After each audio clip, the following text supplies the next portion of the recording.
Ayan, so time check tayo, 1:27 ang oras at ngayon ay January, ano ba yan? January 26, so Friday po ngayon. At syempre ngayon ay PMFTC Day ulit dahil Friday, so pumunta na dito yung PMFTC kaninang umaga. Akala ko bukas pa sila pupunta 27. Ngayon pala sila pumunta kanina, biglang dumating.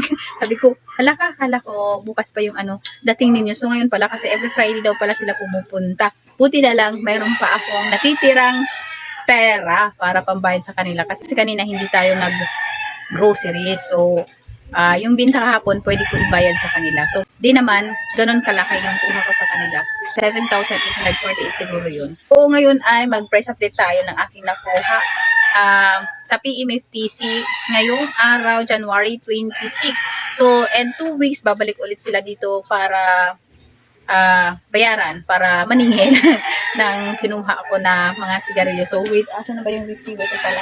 Tapos, pumunta rin pala yung ngayon, yung sa Milko.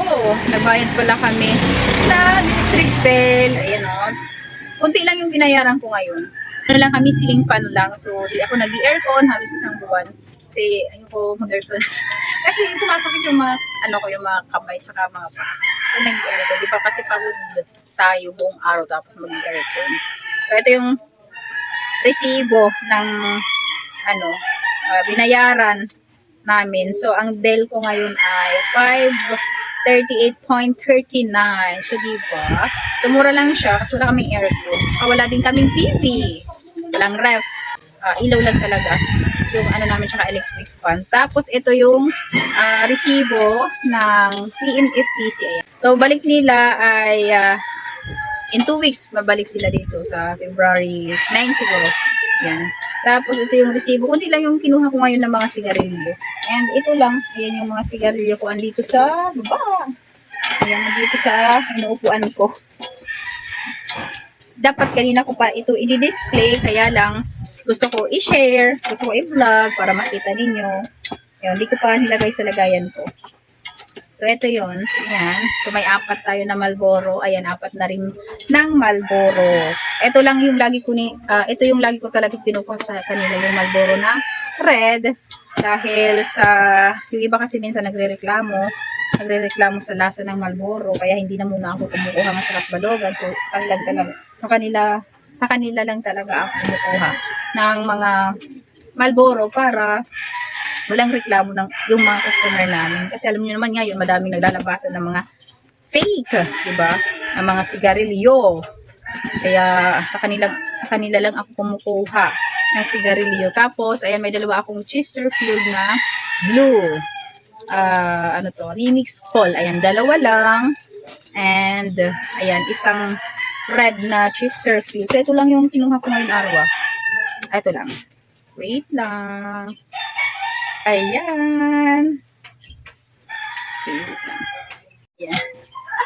Ay, so balik tayo. Nag-picture pa talaga ako. So, nag-picture muna ako para, syempre may pang tayo. Basta, may pang timeline. Ay, thumbnail. Ayan, para may pang thumbnail ako.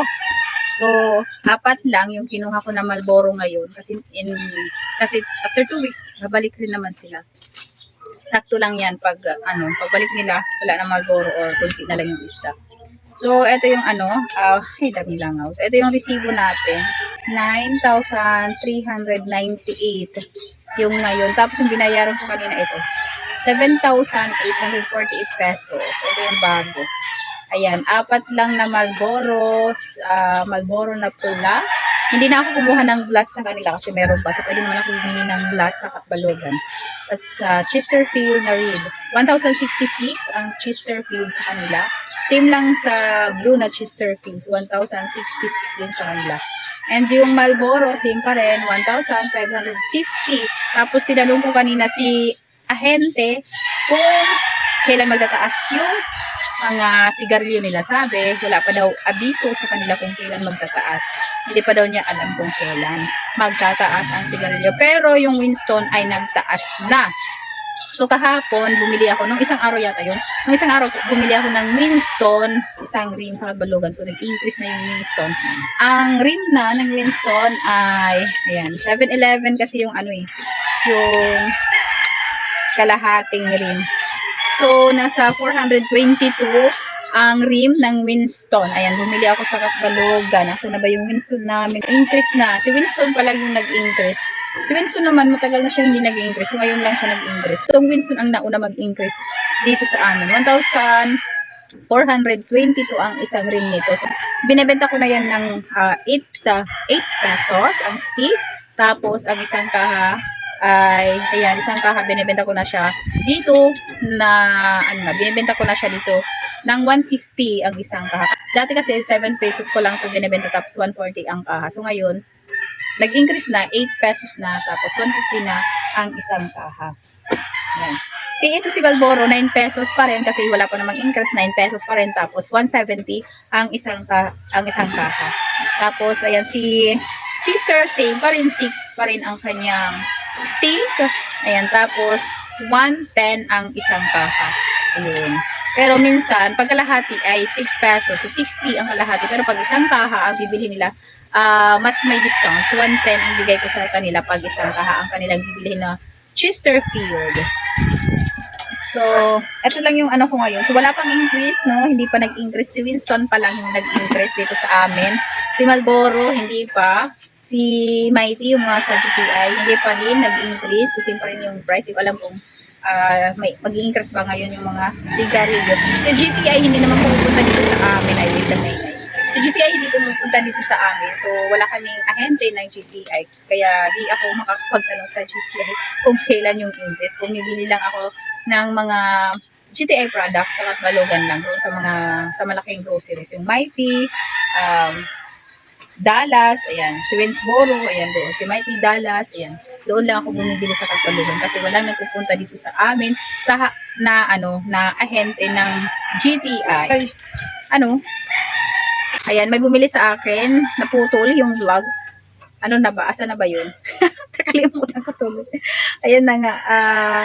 So, ano na yung last? So, yun na nga. So, ito lang yung napamili natin. Yung Marlboro, 9 pesos, 170 ang benta ko noon. Tapos, ang Chester ay 6 pesos and 110 ang isang kaha. Ayan, si Winston lang yung nag-increase sa amin. 1,422 na ang bili ko ng rim. Ang dami langaw.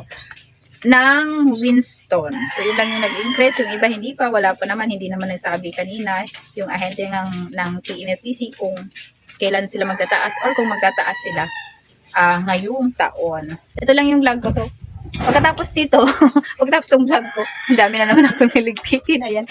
Di pa ako tapos. Kahapon pa ito. Ayan, kahapon, hindi ko na natapos.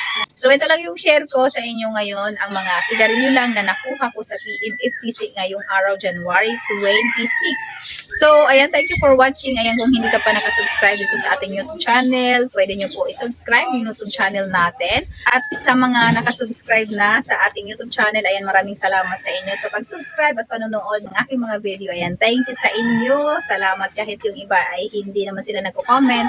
Yung mga silent viewers natin dyan, ayan, maraming salamat pa rin sa inyo. Sa mga OFW na gusto nila mag-sari-sari store pag umuwi na sila ng Pinas, ayan, shoutout sa inyong lahat. And ingat kayo dyan sa ibang bansa. So, ayan, thank you. Bye-bye.